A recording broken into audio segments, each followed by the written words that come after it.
Bora lá, meninos. Para quem chegou depois, boa noite. Nosso esquema é ver pelo menos 4 aulas específicas aí para a UFO. Geralmente eu separo, né?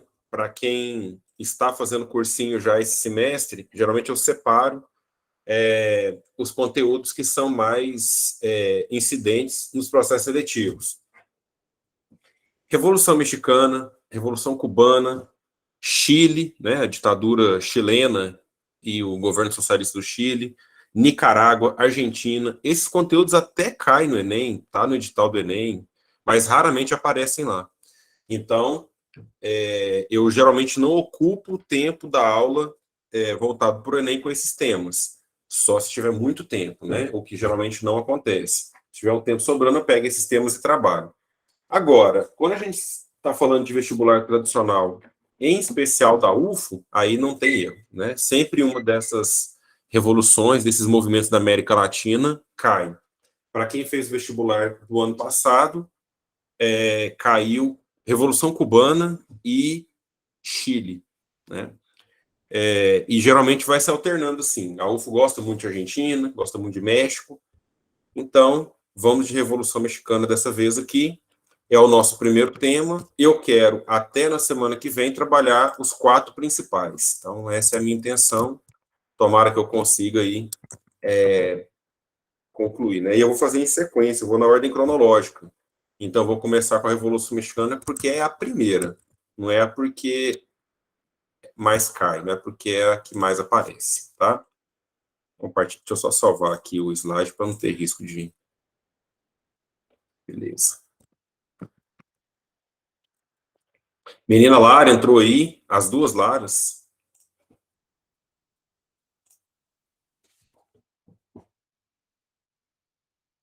Quando vocês estiverem vendo, me dá um ok. Só dá um... Nossa Senhora, Lara, quando você me chama de paixão, eu até recupero alegria na vida. Até que horas? É rápido, Lara. Não vai muito tempo, não. Sério. Tipo, não sei, meia hora, não sei, 40 minutos. Não vai muito tempo, não, tá? Sei que vocês também estão cansados. Sei que amanhã muita gente tem aula, a maioria tem aula.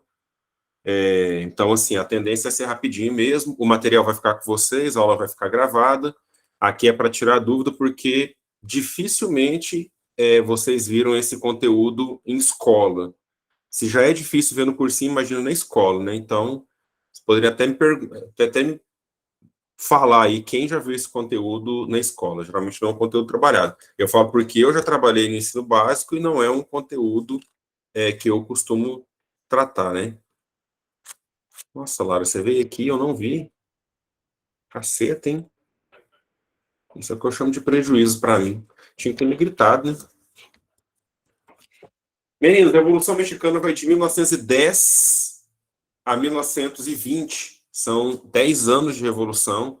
É um período relativamente longo e tem 2 momentos mais importantes, tá? 2 momentos mais importantes.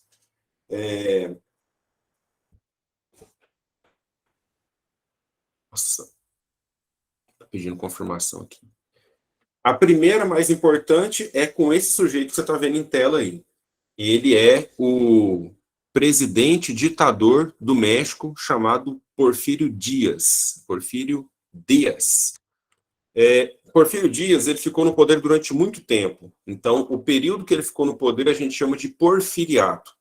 Ele ficou mais de 3 décadas, né? Ele ficou de 1876 a 1911.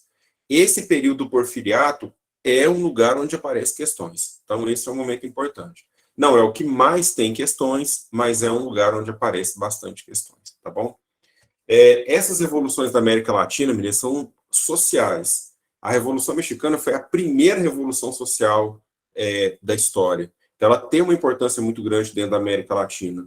E é da Revolução Mexicana que se tira o maior líder, o maior herói do México até hoje. Tá? Desse episódio aqui. É tipo o Che Guevara em Cuba, sabe? Então, aqui a gente tem o grande herói mexicano, que até hoje eles tratam, né, como uma pessoa importante, assim, popular, é claro, né? Ele é inimigo da elite, ele é um líder popular. Então, esse carinha aí, o Emiliano, Porfírio Dias, ele foi o cara que ficou no poder durante muito tempo. E é assim, México, no século XIX, já tinha eleição, já tinha o que nós chamamos de democracia. O México já era um país independente, já era um país autônomo, já era um país democrático. Quando ele chega ao poder, ele substitui o modelo que existia. Essa informação vai principalmente para quem já assistiu minhas aulas, tá? A América Latina, depois da independência, tem uma fase política que a gente chama de caudilismo. Para quem nunca ouviu falar disso, o caudilismo é como se fosse o coronelismo aqui no Brasil. Então, se você nunca ouviu falar disso, pensa no coronelismo que tem lá na Primeira República, República Café com Leite, Vote Cabresto, pensa naquilo ali e projeta na América Latina. É o caudilismo. Então, o México tinha os seus caudilhos. Um caudilho é um líder branco, descendência espanhola, né, europeia, rico, que tem armas e terras à sua disposição. Então, é um caudilho. O caudilho serviu para colocar ordem na América Latina depois da independência. A América era mais ou menos bagunçada, então os caudilhos serviram para impor mesmo, goela abaixo, né? Para além das regras, os caudilhos foram importantes para estabelecer uma ordem.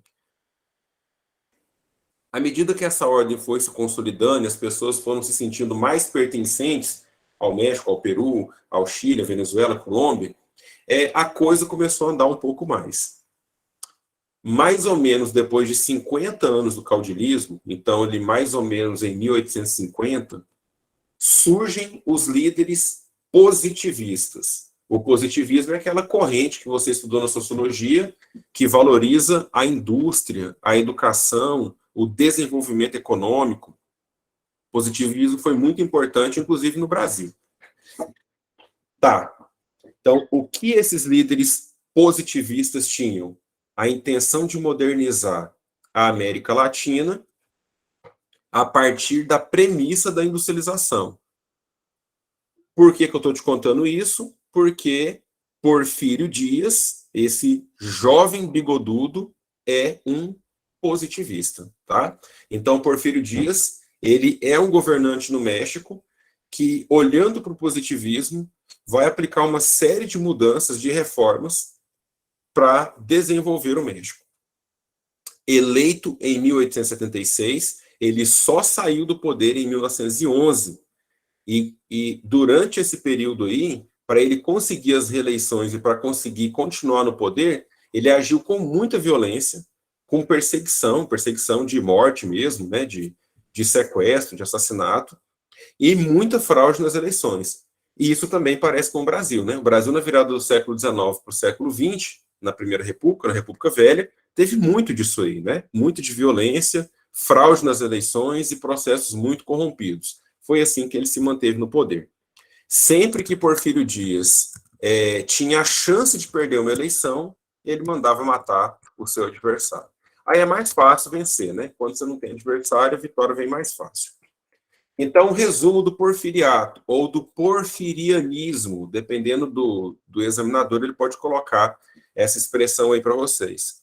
Porfiriato ou porfirianismo é o regime aí de 76 a 1911 do presidente Porfírio Dias. Tamires, bem-vinda, não sei se você estava trabalhando agora e está aqui, bom te ver.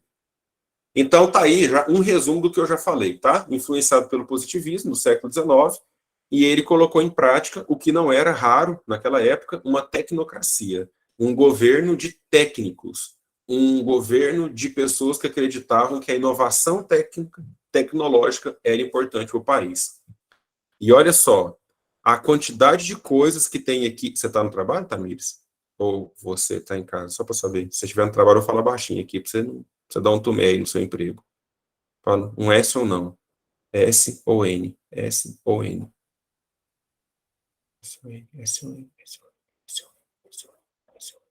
Deve estar no trabalho. Olha para você. Ah, tá em casa. Olha a quantidade de coisas que ele fez. E você pode julgar se isso foi bom ou se foi ruim, beleza? Então, na conta de Porfírio Dias, tem educação básica para as camadas médias, que era uma coisa de muita elite no México, né? Então, lembra que no Brasil a gente tem mais ou menos uma. Ui! No Brasil, a gente também tem uma coisa de pensar a educação. Lembra que no positivismo eles acreditavam que a educação tinha que se descolar da igreja, né? Então você tem uma educação laica, isso é uma característica aqui do México também. Reconciliação com a igreja, porque as revoluções foram colocando limites na igreja. Não é fácil saber disso aqui, porque a Igreja Católica era uma instituição espanhola. Com o processo de independência, os revolucionários foram quicando a igreja da esfera social e política. Então, alguns líderes, a exemplo do que fez Porfírio Dias, reconciliou com a igreja. Gente, a América Latina é católica, igual o Brasil. É um país, ou são países predominantemente católicos. Então, essa reconciliação é importante. Isso acontece na época do Porfírio Dias. Nunca vi caindo em prova, mas tem que colocar, porque é na sua primeira vez, né? Vai que. Investimento em ferrovias. Isso aqui foi muito importante, meninos. No século XIX, quem tinha ferrovia era moderno. Quem não tinha ferrovia era atrasado. Beleza? A educação era laica, Gabriel. Era laica, sim. A reconciliação com a igreja não significa trazer para dentro da educação de novo. Fechou? Era só assumir que a igreja tinha um papel importante na formação cultural e ideológica dos mexicanos. Ferrovia. A ferrovia é o símbolo da modernidade.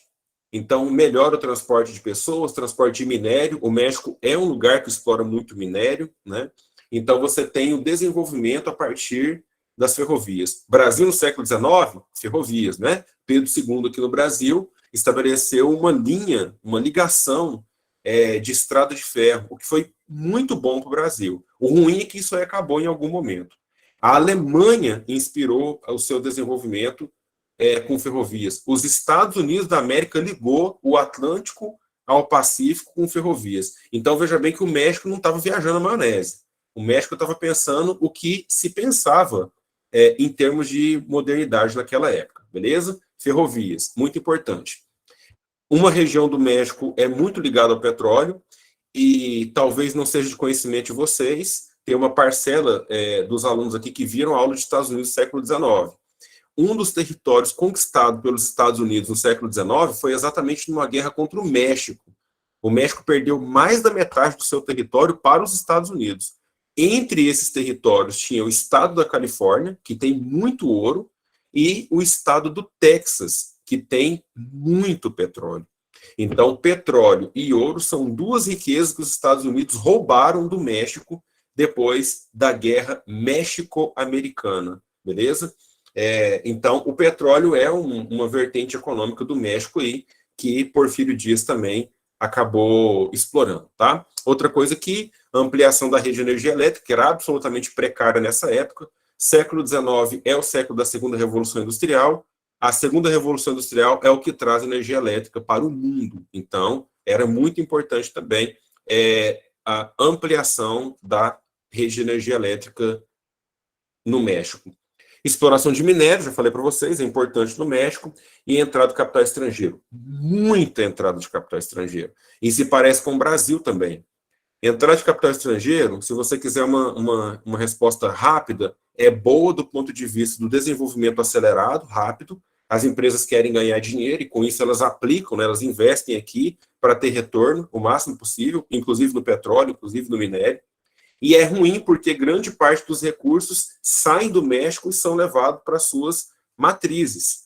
Né? Então, é capital inglês, é capital estadunidense, é capital alemão, francês, são as matrizes dessas empresas que recebem a maior parte do lucro, do rendimento. Então, uma pequena parcela fica no México. Então, daí você já tem uma noção de como que era o governo de Porfírio Dias. Meninos, até aqui tudo bem? Posso continuar? Se tiver alguma coisa, me fale aí agora para eu poder explicar. Senão eu toco. Uns 3 ok e eu sigo com o bonde. Ok, Savana, Três Marias, meu amor, Luana, próximo. Continuando Porfiriato, agora meio que o lado B, tá? Esse modelo econômico não se preocupava com... Obrigado, Tainá. Não se preocupava com os mais pobres. Não se preocupava com os camponeses. E aqui vai a primeira deixa. A Revolução Mexicana é uma revolução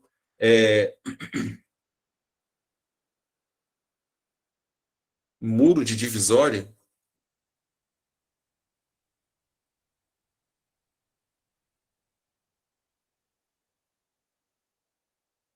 Que é isso, Gabriel? Ah, não, não cheguei não. Vou citar só o movimento dos anos 90, mas é só citar, porque está ligado com a Revolução. Não é intenção falar de autoridades aqui, não, da Revolução. Fechou? Então, não havia uma preocupação do governo, do Porfírio Dias, com a população mais pobre. E aí, o tom da Revolução, gente, é camponesa. O tom da Revolução é campesina, tá? É de uma população mais pobre. Presta bem atenção que isso aqui é central na aula. Quem mais foi afetado com essa política de industrialização, essa política de avanço técnico e científico, foi a população mais pobre, tá? É, a população era basicamente rural, você deve imaginar que o México, no início do século XX, era um país agrário, um país rural, né? Já vou explicar, Vinícius. Então, você tem uma população que não é considerada, ela não é lembrada.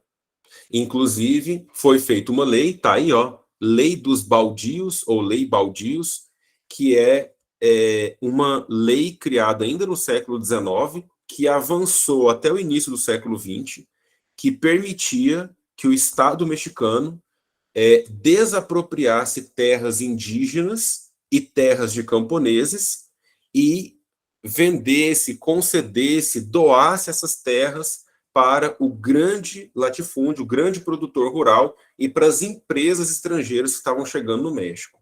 Então, isso é claramente um desprezo com as populações de origem indígena, acreditando que eles não serviam para o desenvolvimento. A sua cabeça tem que estar muito ligada no positivismo. O positivismo fala de sociedade atrasada e avançada. O avançado é o europeu, é o branco. O atrasado é todo o resto. Asiático, africano, indígena é atraso. Então, a política dele está em plena sintonia com o positivismo. Eu não tenho por que considerar ou tentar fazer média com o indígena, porque eles são símbolo do atraso. Então, essa lei dos baldios é uma lei que garante a expropriação da terra e a distribuição para o que produz. O índio não produz, o índio é um atraso. Se eu colocar na mão do latifundiário, ele vai produzir. Se eu colocar numa empresa estrangeira, ele vai produzir. Então, esse é o pensamento de Porfírio Dias. O que provoca uma desapropriação, empobrecimento, mendicância, né? Pessoas absolutamente empobrecidas ou que precisam trabalhar para esses latifundiários ou procurar uma outra fonte de renda. Isso aumenta muito a desigualdade social, aumenta o número de pessoas abandonadas, né, que saem do campo. Isso aí é um grave problema que os governos mexicanos vão ter que desenvolver depois. É aí que vem o conceito de ejidos, tá aqui, ó, entre parênteses, né, que são as terras comuns, terras comunais, terras ocupadas por indígenas e por camponeses, beleza? Ejidos, essa palavra aparece em prova, assim mesmo no espanhol, beleza? De boa até aqui? Lei dos baldios e ejidos. É o mais importante desse item aqui.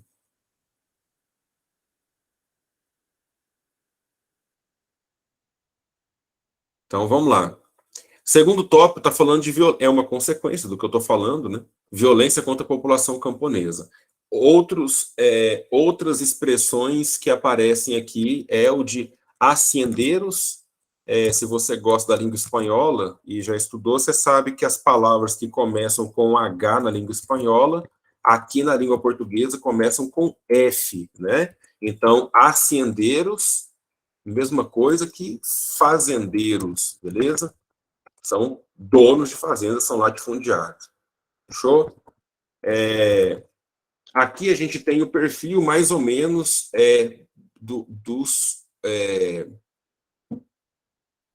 da elite que provocava essa violência, né? Haciendeiros e rurales, os donos de terras, os donos, né, de propriedades rurais, eles lutavam contra os camponeses, contra os pequenos proprietários e contra indígenas. Lembrando que a população indígena é forte e os mestiços também. Mestiço entre espanhol e indígena, tá? população negra não é forte no México. Lá é mais forte o branco europeu e o traço indígena, e o mestiço dos dois. Né? Ali é predominantemente indígena e mestiço. Nos centros urbanos, nos poucos lugares onde havia indústria, fábrica, o governo de Porfírio Dias agia com muita violência para impedir o processo de luta, né, de sindicatos, movimentos grevistas, trabalhadores organizados. Isso também não é novidade, se parece também com a história do Brasil.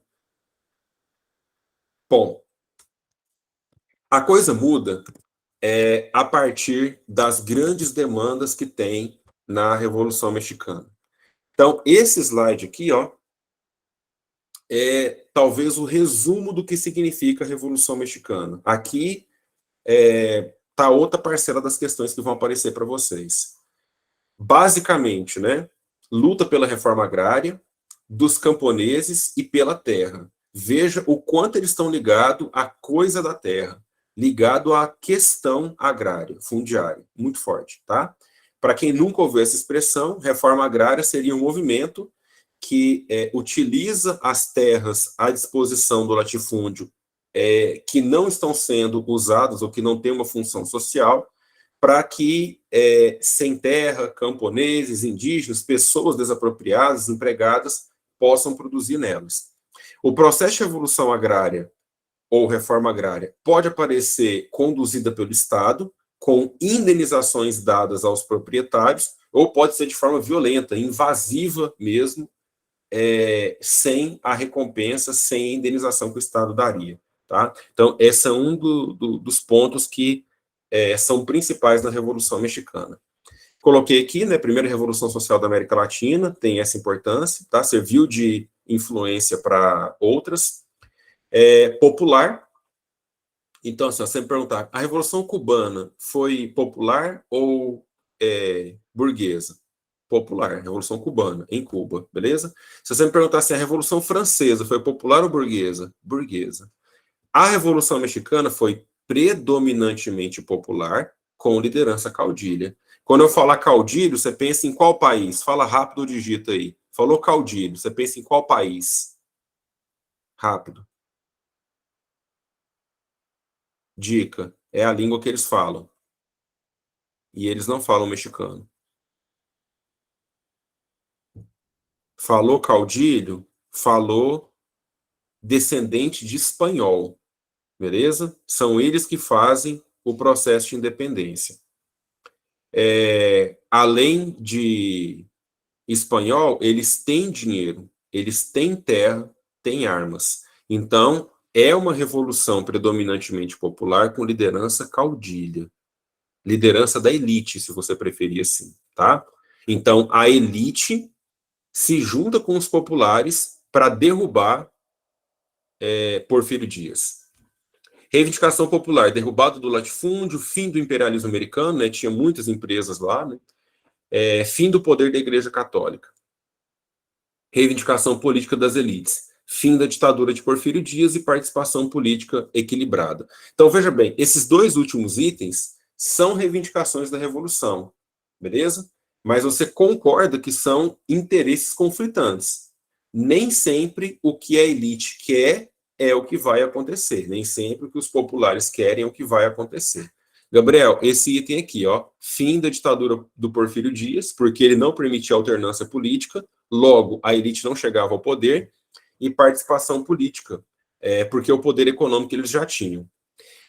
Indicação de filme, o ditador era liberal e os caudilhos conservadores? Contrário, o ditador era conservador e os caudilhos liberais. Aliás, as questões sobre a Revolução Mexicana que fala dos caudilhos, fala do liberalismo dos caudilhos. Pensa no Brasil, gente. Esquece esse slide, pensa aqui no Brasil. Vargas. Vargas queria um modelo econômico. Esse modelo econômico que Vargas queria era o modelo industrial. Alguém tem dúvida disso?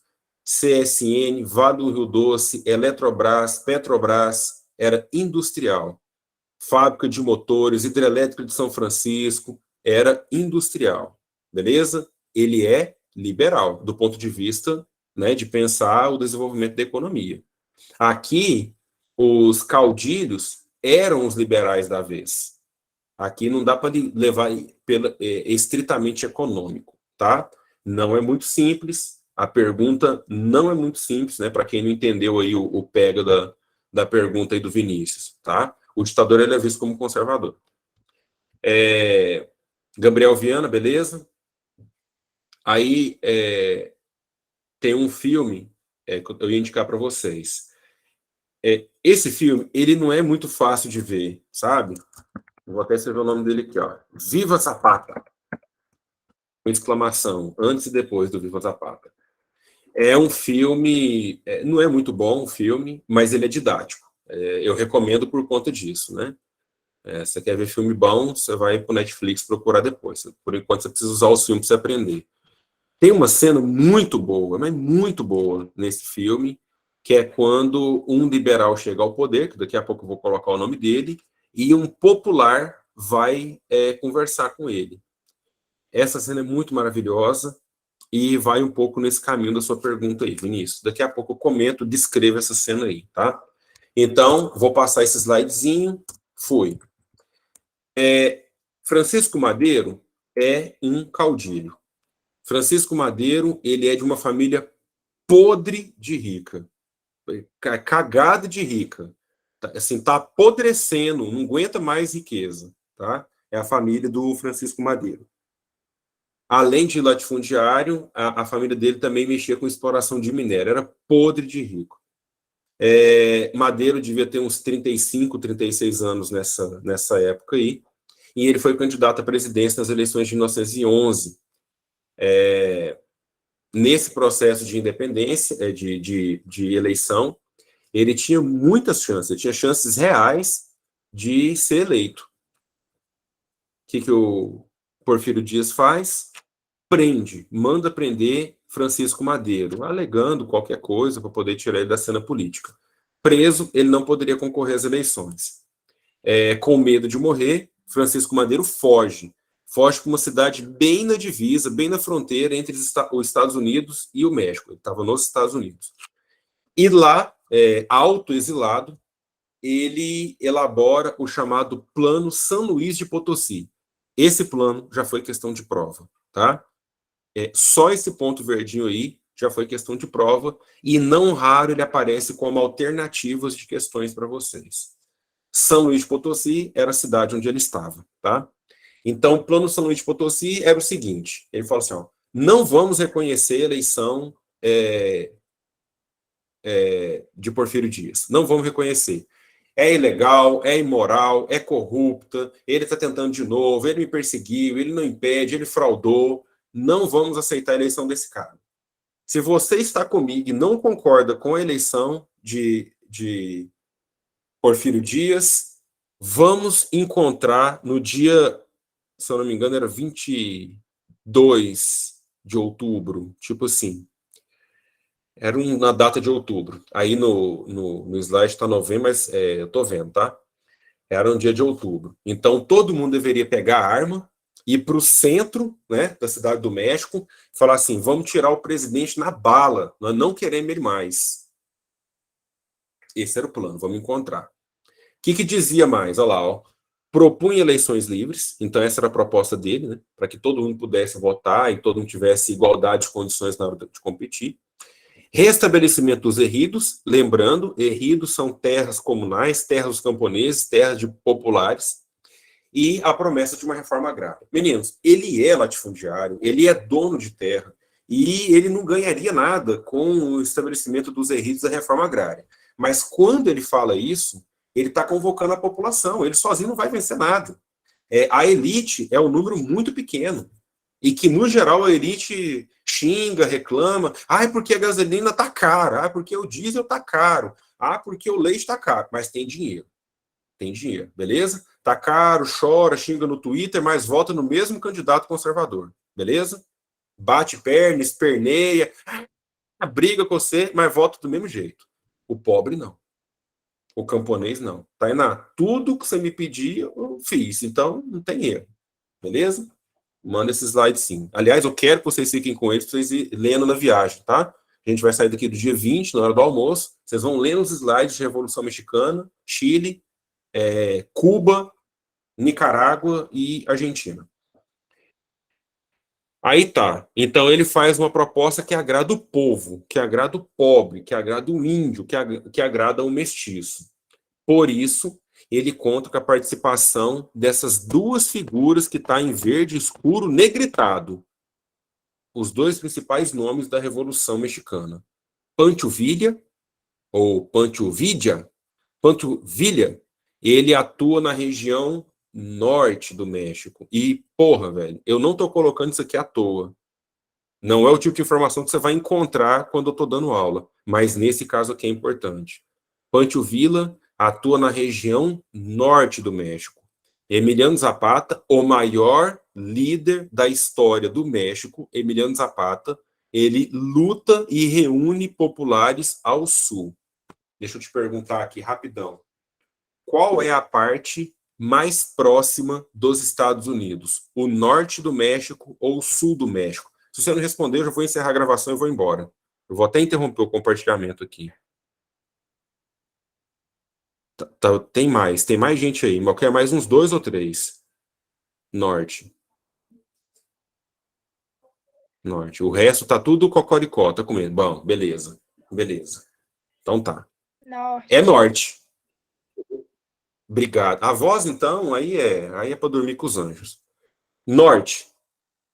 Você vai lembrar que o norte é mais próximo dos Estados Unidos e que o norte está associado à indústria. O México é uma potência industrial? Óbvio que não, é claro que não. Tá achando que é o quê? Paracatu? Não. Mas se tem indústria, é no norte que está. Se tem fábrica, é no norte que está. Beleza? Então você vai associar a figura de Pancho Villa, embora que o nome dele pareça com vila, você vai associar mais a trabalhador urbano. Ele tem um traquejo maior com o que nós chamamos de operários. Não exclusivamente. Tem camponês também, tem gente de terra também, tem gente na zona rural. Mas ele está mais vinculado ao trabalho fabril, beleza? E Emiliano Zapata está vinculado aos camponeses mesmo, ao campo, ao mestiço, ao descendente de índio. E é por isso que ele é muito mais ídolo, muito mais herói que o Pancho Villa. Tá? Porque a história do México é uma história ligada ao campo, é ligado à zona rural. Tainá Neiva. Ele tá mais ligado aos operários, mas assim, você falou, pode literalmente colocar na cabeça operários, não dono das indústrias, os trabalhadores de indústrias mesmo.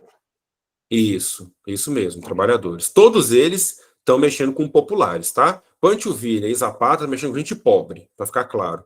Francisco beleza. Madeiro estaria vinculado à elite. Fechou? Aham, tá bom, obrigada. Beleza. Lá no Plano São Luís Potosí, que ele distribuiu lá na Cidade do México, ele falou assim, vamos todo mundo encontrar em outubro na praça e botar o terror. Chegou no dia, não apareceu ninguém. Chegou 2 dias depois, ninguém. Uma semana depois, ninguém. Não, flopou. Fudeu, não tem revolução. Acabou, fim, triste. Do nada, a galera aparece com arma, como se tivesse combinado, exigindo a saída de Porfírio Dias do poder.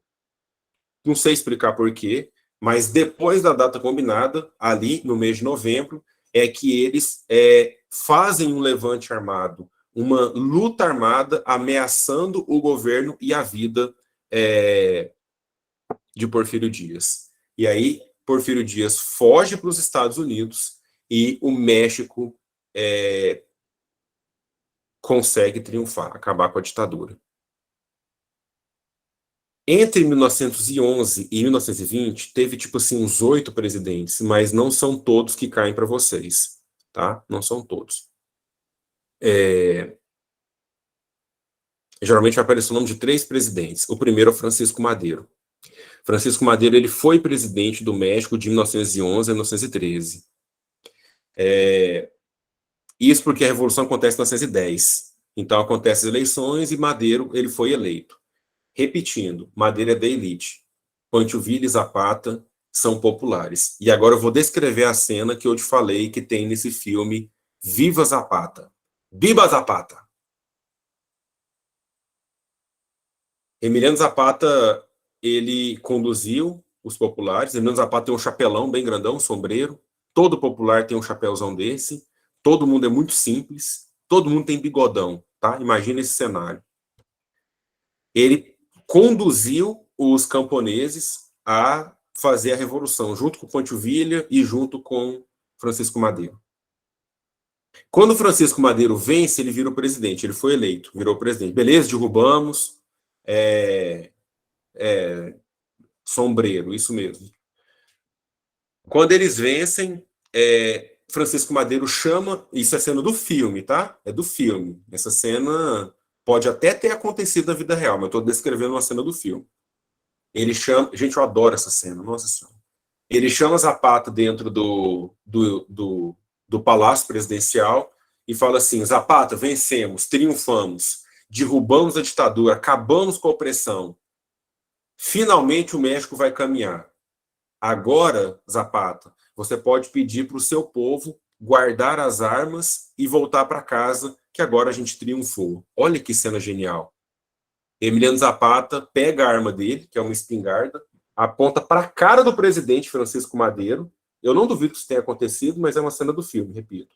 Aponta para a cara do Francisco Madeiro e fala assim: me dá seu relógio. O cara é bacana, né? O cara é ricaço. Tá com um relojão aqui que devia pesar uns 12 quilos e valia mais do que a minha vida. E ele falou assim: passa o relógio para cá. Que isso, ô Zapata? Que brincadeira sem graça, tirando a arma assim. Aí ele vai e carrega a arma. Passa o relógio. Aí o Madeiro assusta, olhando bem para a cara assim do Zapata, tira o relógio, entrega o relógio na mão do Zapata, Zapata pega o relógio, olha que louco. Aí ele pega a arma, entrega a arma para o presidente, Francisco Madeiro, e fala assim: pede seu relógio de volta. Puta que me pariu! Olha a cena que esse cara criou, velho. Olha a lição que ele tá dando. É puta que me pariu. Ele fala assim: pede o seu relógio de volta. Nossa, agora que eu tô pensando aqui que você deve estar assistindo essa aula perto do seu pai e de sua mãe, né? Desculpa, pai e mãe de todo mundo. Eu Eu tô tô pensando descrevendo uma cena do na filme. Zoe e no Arthur, só isso. Não, eu tô no CDF, eu tô de boa. Essa cena florida aqui é do. Ah, Essa tá, aqui não, essa é verdade. verde. Essa florida aqui é do CDF, beleza? Ixi, Maria, desculpa, galera aí. Desculpa aí, fechou? Isso aí é porque acontece desse jeito no filme, até a interjeição aqui, desculpa. Tá mal. Qual que é a lição dessa cena? Se você quer cobrar alguma coisa, você tem que estar com a arma na mão. Madeiro, você ajudou a gente a acabar com a ditadura. Você ajudou mesmo. Mas não me peça para abandonar as armas, não. Não pede para eu falar para o meu povo voltar para casa, não. Eu vou continuar lutando. Eu vou continuar lutando. Com você aqui na presidência. Você está me prometendo que vai fazer revolução agrária. E eu só vou parar de lutar no campo quando fazer revolução agrária. Até lá, dá licença, que eu estou indo lá pegar arma, invadir cerca e mandar meu povo para dentro das fazendas. Puta que pariu. Olha o que o Francisco Madeiro foi arranjar para a cabeça dele. Ele tem um líder popular, um Che Guevara mexicano, que não vai parar de lutar até ele fazer a reforma agrária. Sacou? Então, veja bem o movimento da Revolução mexicana. Você tem um cara que chegou ao poder, que é da elite, e o popular que vai continuar lutando. Eles eram amigos e provavelmente eles vão virar adversários agora. Beleza? A não ser que o Francisco Madeiro faça a reforma agrária completa ou o Emiliano Zapata e Ponte Villa não queiram mais brigar pela reforma agrária. Passado mais ou menos uns 6, 7 meses do governo de Francisco Madeiro, Emiliano Zapata viu que aquilo não ia virar nada. Foi besteira, não sei porque eu confiei. O tal do rico é foda. Isso é ele falando. Aí ele elaborou o Plano de Ayala. O Plano de Ayala, por exemplo, não tem data. O Plano de Ayala é de 1912. Plano de Ayala. Não tem data, não. Aqui, toma essa questão para você dar UFO aí. Quando você for fazer a prova no domingo, e for fazer uma questão de Revolução Mexicana, que a resposta vai ser Plano de Ayala, você vai fazer um coração em torno da questão, vai pintar de caneta azul, que é a única cor que você vai ter lá mesmo, vai escrever Kaká, eu te amo. Toma essa questão para você aqui, ó. Toma essa questão aqui. Questão 35. Pega ela para você, tá? O lema do Plano de Ayala: Tierra e Libertad. Terra e liberdade. Beleza? Eu quero terra da reforma agrária e quero liberdade para eu fazer a minha população feliz. Qual que era o principal ponto do Plano de Ayala? Reforma agrária. Pronto, só isso. Reforma agrária. Simples assim. Beleza? Só que no meio do Plano de Ayala, ele também metia o dedo no dinheiro dos imperialistas americanos. Tá lá, ó, nacionalização dos bens capitalistas. Tá vendo o que é uma revolução popular? Isso aí não tem na Revolução Francesa, não, parceiro. Isso aí não tem na Revolução Inglesa, não. Revolução Americana, não tem nada disso aí, não. Nacionalização é pegar uma empresa estrangeira e passar para o controle do país. Sacou? Imagina você indo ali, ó. Você que vive aqui, Felipe, Gabriel, Sofia, você ir ali, subindo o morro ali, e falar assim: a partir de agora, nós, paracatuenses, junta 60 mil pessoas aqui, puto da vida, e aponta a arma para a cara de todo mundo aqui em Roça e fala assim: isso aqui agora é nosso. Que agora é nosso. Vaza. Tchau. Inclusive os trator é nosso, os caminhão é nosso, o mar que vai desabar aqui daqui uns 15 anos é nosso, é tudo nosso. Isso é nacionalização. Você está tirando da mão da empresa estrangeira, beleza? Você vai lá na Nexa, você vai no Banco Itaú e pega para você. Sacou? Isso é nacionalização. E estava lá no Plano de Ayala. Rompimento com Madeiro. Madeiro não faz nada com a gente. Madeiro é mais um capitalista, latifundiário, então agora eu não gosto dele também, não. O Francisco Madeiro tinha um general do exército, era o chefe do exército, chamado Victoriano Huerta.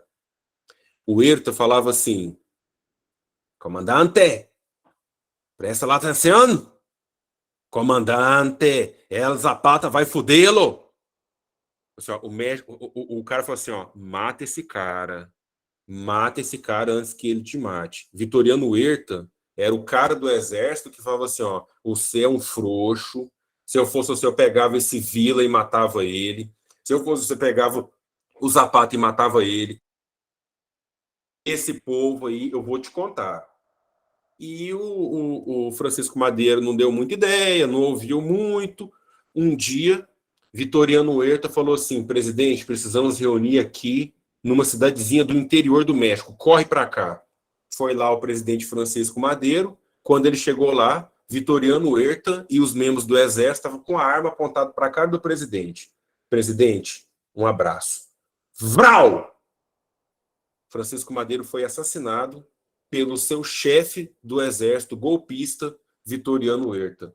O fim da vida do Madeiro foi o início do governo do próprio Vitoriano Huerta. O Huerta, golpista, militar, traidor, começou o governo dele. O negócio é que ele deu um golpe e não estava pegando bem. Não foi todo mundo do exército que apoiou essa bandidagem dele. Estados Unidos não gostou muito dessa coisa. Primeiro porque o Francisco Madeiro era meio que apoiado pelos Estados Unidos, Vitoriano Huerta era meio que ditador, o momento não era bom, então ele não recebe apoio total. Então era mais fácil apoiar quem quisesse derrubar Vitoriano Huerta. Ele fica pouco mais de um ano no poder, igualzinho o Francisco Madeiro, que também fica menos de 2 anos no poder. O governo dele, se eu não me engano, começa em fevereiro ou março de 1911, sei lá, menos de 2 anos, sei lá, fica pouco tempo. Vitoriano Huerta também fica pouco tempo.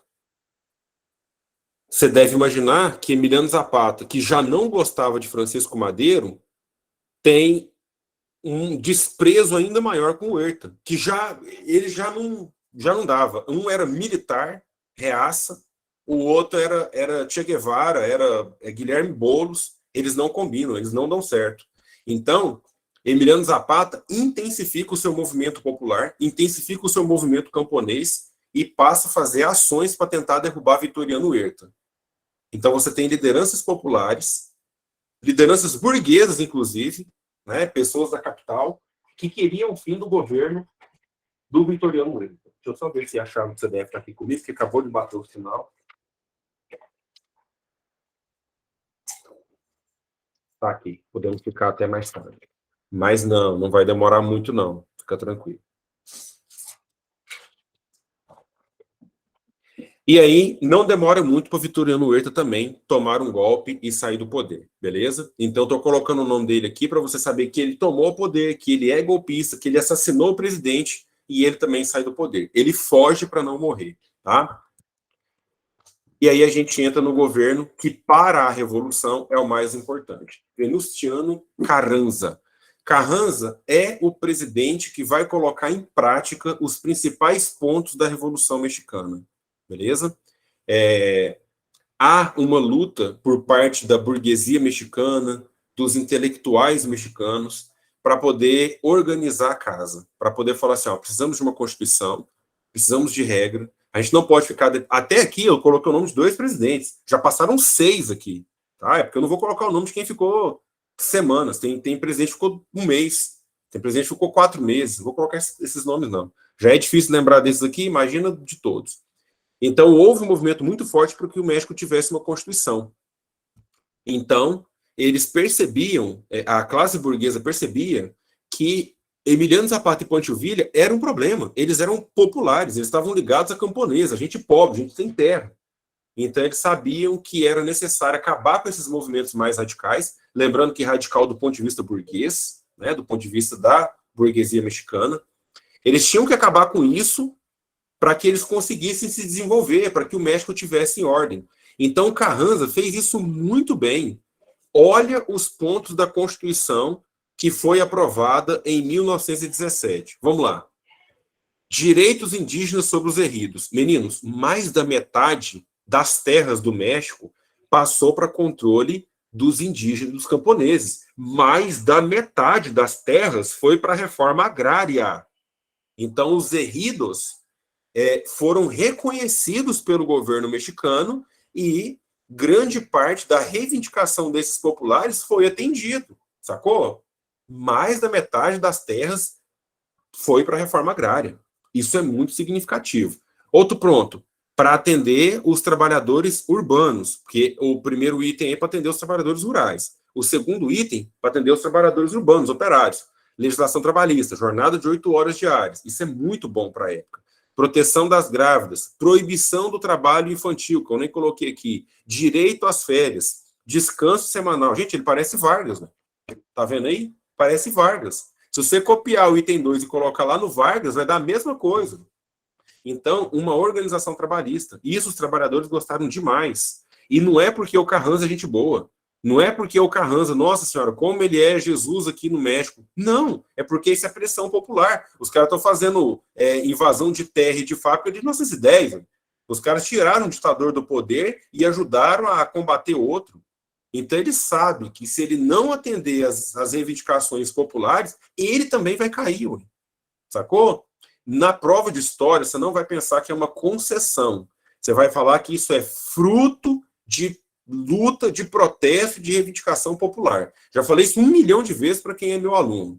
Ninguém dá direito ao voto feminino porque gosta de mulher. É porque as mulheres estão lutando, é porque as mulheres tá bolada, é porque as mulheres estão fazendo protesto, sacou? Ninguém vai garantir direito homoafetivo. Ah, porque os gays têm que casar. Não gosta de gay, não é porque o cara gosta de gay, não. De gay ele nem gosta de ver, não. Ele gosta de pegar, escondido. Mas ele não gosta de falar que ele gosta de gay, não. Olha lá, queima meu filho. Pai, mãe, tô brincando. Isso que tá escrito aqui embaixo para fazer uma piada. Não tem nada a ver. Isso não expressa opinião, não, beleza? Então, se tem direito de palestra, se tem de, sabe assim, passeata gay, direito de casar, sabe assim, sair na rua. Ah, os gays agora não querem morrer mais, não. Os gays agora tá querendo sair à noite e não tá querendo morrer, não. Não tô entendendo esses viados, não. Mano. Gente, isso aí é pressão. Isso aí é porque negro, mulher, gay, camponês, olha lá, a Lavínia até saiu porque, meu Deus do céu. Isso aí é pressão popular. Aí o governante vai lá e você entendeu? Para parecer que ele está querendo. Pelo amor de Deus, gente. Isso aqui é porque o Estado não quer morrer. Beleza? Sabe? Sabe aquela frase? Aqui, ó. Sabe aquela frase? Olha o meu anel aqui, ó. De gente casada, séria, direito, pai de 2 filhos. Olha isso aqui. Entrega o anel e fica sem os dedos. Sacou? É melhor eu entregar parte disso aqui, entregar meu anel, né, já que eu tô falando, do que o cara levar meu dedo fora. Você entendeu? As mulheres, quando estão andando na rua e tá com a bolsa no ombro, deixa levar a bolsa, não vai te levar junto. Você não quer ir com o cara, deixa levar sua bolsa. Leva o iPhone 13, deixa aí. Você divide 136 vezes e compra outro. Melhor que seu ombro sair arrastando na rua. Gente, o Estado precisa garantir a sua sobrevivência. O Estado está colocando essas leis. É isso aí que vai cair na prova. Você tá... Ah, não, vai pra puta que te pariu.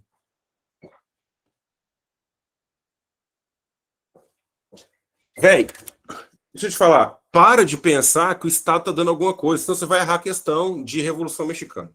Eu não quero que você... Sabe por quê? As questões de Revolução Mexicana... Escuta o que eu estou te falando. Presta atenção aqui. Presta atenção aqui. As questões de Revolução Mexicana, de Argentina, de Chile, de Cuba, costumam ser difíceis.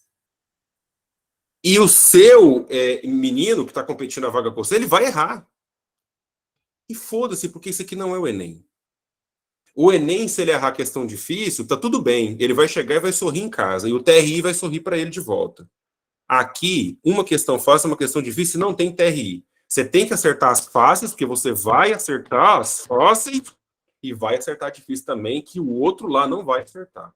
Então, para de pensar que presidente está concedendo, porque todo mundo aqui é Princesa Isabel. Agora eu gosto de negão e estou liberando todo mundo. Não é não, gente, isso é pressão. Não vou nem falar disso aqui mais, não. Aliás, eu não vou nem ler o resto. Mentira, eu vou ler sim. Direito do Estado às riquezas do subsolo. Gente, isso aqui não parece Vargas? Isso aqui não parece Vargas? Vargas, na Constituição de 34, falou que todo recurso do subsolo brasileiro só pode ser explorado pelo Estado brasileiro. Olha o que o cara está colocando na Constituição de 1917. Direito do Estado às riquezas do subsolo. Isso é... Ah, Gabriel, para, você é burguês, você quer enganar quem? Para. Fica aí pagando de que é de esquerda e vota no Novo. E o Novo, no escondido, vota... Beleza, Carranza? Gente, a parte que eu mais gosto... Deixa eu te falar. A parte que eu mais gosto da Revolução Mexicana... Acabou, tá? Acabou a aula. Se você quiser apagar a luz e dormir, acabou. Fim, tá? Vou manter a gravação aqui só porque é tipo pós-créditos, beleza? Tô subindo as letrinhas aqui, ó. Pode estar de cinema, beleza? Até mais, meninos. Boa noite. Vejo vocês amanhã cedo, tá? Para quem é de outra cidade, pena que saiam de Paracatu. Beijo. Tô subindo as letrinhas. A parte que eu mais gosto da Revolução Mexicana é isso aqui, ó. Vou te mostrar. Eu já dei o enter e não foi. Nossa, cara. Olha isso aqui. Isso aqui é um mural. Existe um mexicano muito famoso chamado, vou escrever o nome dele aqui no chat, Diego Rivera. Diego Rivera, ele é muralista, ele é um pintor de mural, de parede, sacou? Ele pinta paredes. O Jânio Quadros.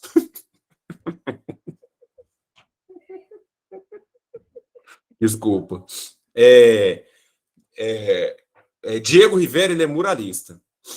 Gente, uma arte que é pintado numa tela, tipo isso aqui, ó. Isso aqui é uma tela, beleza?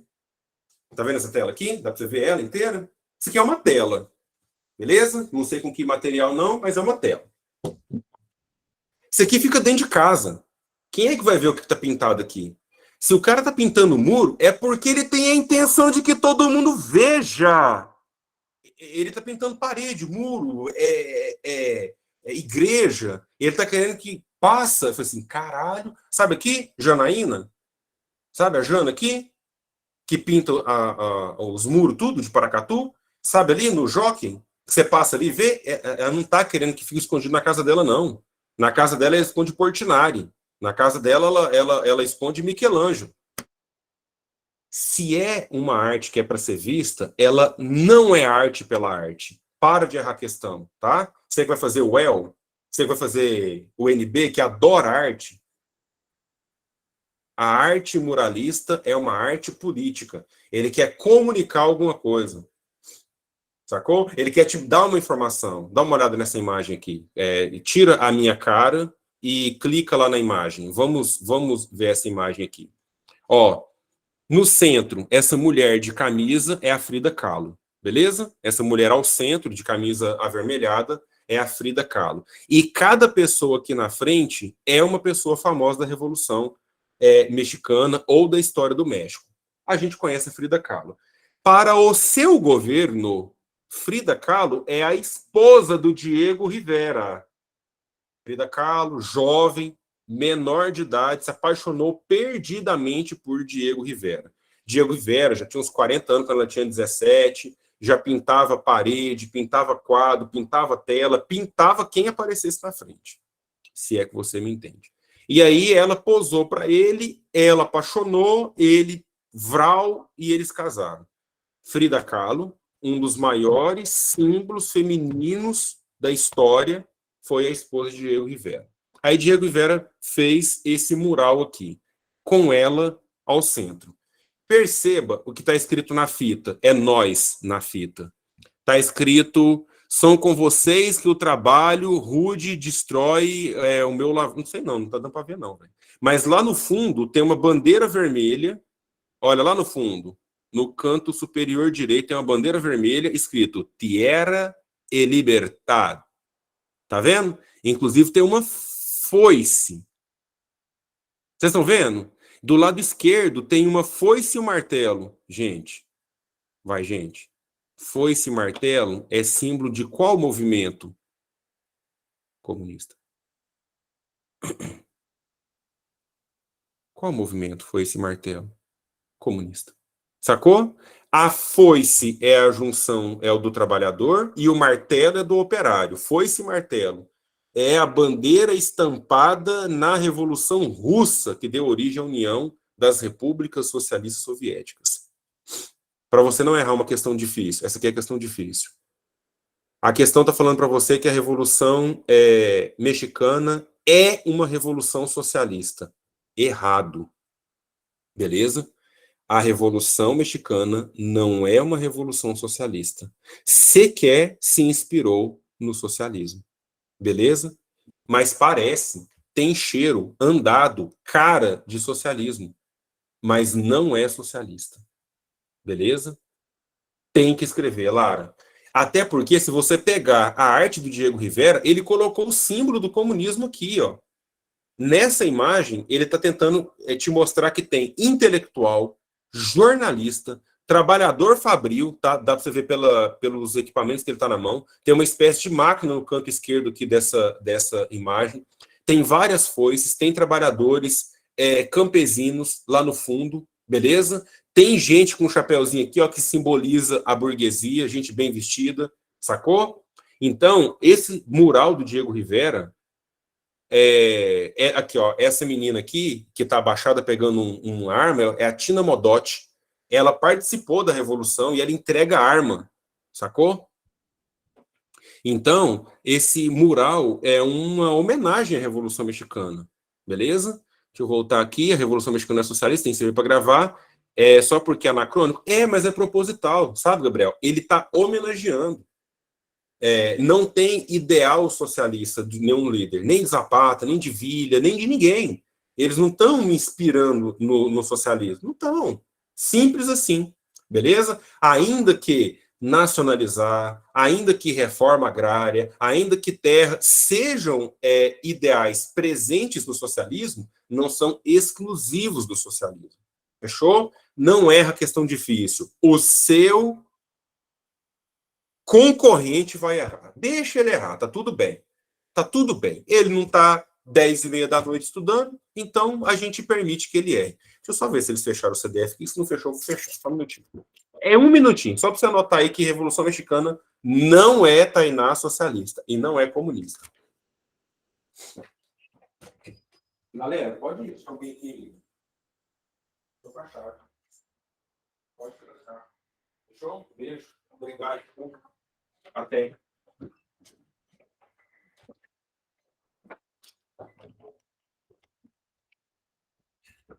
Não dá nem para falar que é uma revolução de esquerda, ainda que se pareça, tá? É melhor você falar que é uma revolução popular. Ótimo, beleza. Lá no segundo slide eu coloquei a característica: revolução com grande participação popular de liderança elitista, liderança burguesa, liderança caudilha, beleza? Gente, esse quadro aqui ele é muito foda. Os murais do Diego Rivera são muito fodas, sério. É bonito. Vamos ver o outro aqui.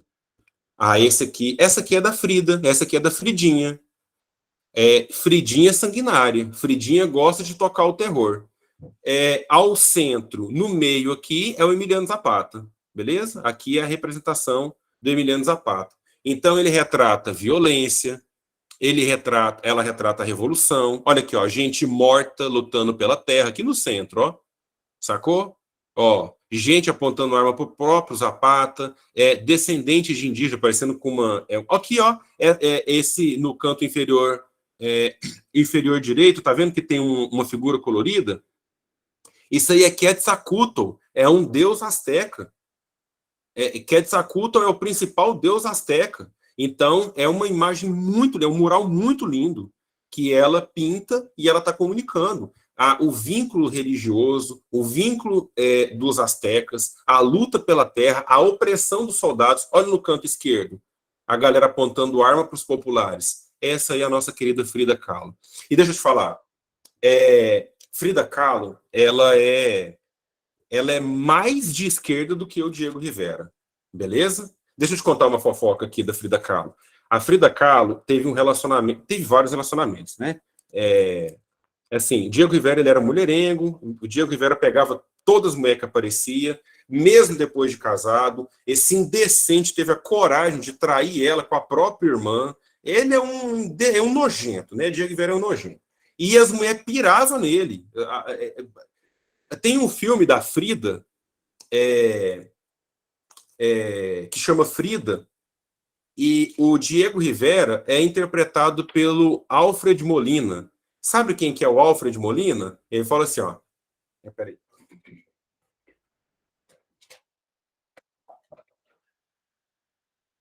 Hello, Peter.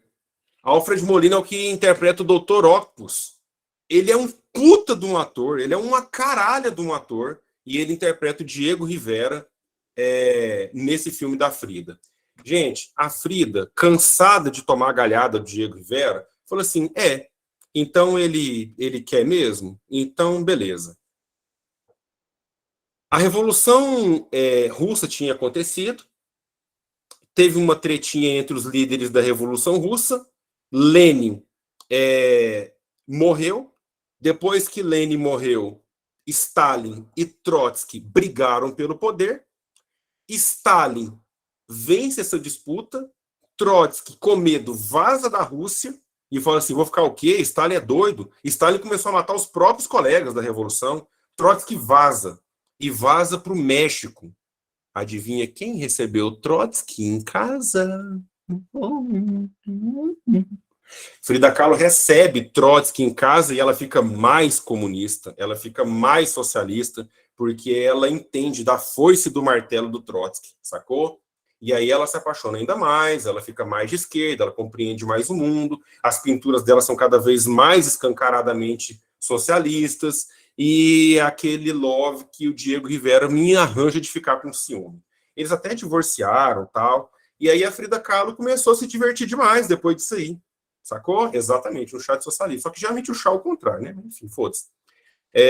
Frida Kahlo começou a experimentar e explorar sua sexualidade, né? Frida Kahlo começou a ficar com homem, com mulher, com trans, com queer, com Cassius Kennedy, com todo mundo. E deve ter sido a fase mais feliz da vida dela, ainda que a história da Frida seja perturbadoramente trágica, né? Coitado da Frida, sofrida, né? Mas é isso. Então, cai questões também sobre muralismo dentro da Revolução Mexicana. Como o tempo avançou e eu fiquei mais do que a hora prometida, eu não vou resolver nenhum exercício com vocês aqui, não. Tinha alguns exercícios da Revolução Mexicana. Vou mandar para vocês agora mesmo nos grupos, né? Todos os grupos que vocês estão aí. Já mando com gabarito, pode ficar de boa, não tem problema, já vou andar com gabarito aqui, até porque eu não vou imprimir essa lista. Então, já coloco o gabarito ali, não tem problema com toque, dividir espaço. Façam. As primeiras questões são todas da UFO, e eu coloquei outras de outros vestibulares também, beleza? Não, Gabriel, assim, é isso aí, ó. Até te chamou de anão aí, tá vendo? Anão Gabriel. Os 8 anões. Tem os 7 que a gente conhece, mais o Gabriel, anão Gabriel. Então é isso. Obrigado por terem ficado até aqui, inclusive nas cenas pós-créditos. A nossa próxima aula é de Revolução Cubana. Marco gente, depois digita aí, um quadro muito bonito. El Sangre de los Mártires, eu acho que é isso. Gente, eu piro com esse quadro e já caiu na FUVEST. Para quem estiver aqui e quiser fazer FUVEST, El Sangue de los Mártires, eu acho que é isso. Gente, esse mural é foda do Diego Rivera. E você vai entender exatamente que eu estou falando de Revolução Mexicana. Sacou? Então, nossa próxima aula de Revolução Cubana, eu marco a data, marco o horário e mando o link lá depois. Um abraço para vocês, bom descanso. Para quem eu vou ver, até amanhã. Para quem eu não vou ver, tchau, Lara, meu amor. Viaja comigo, fica comigo. Até mais.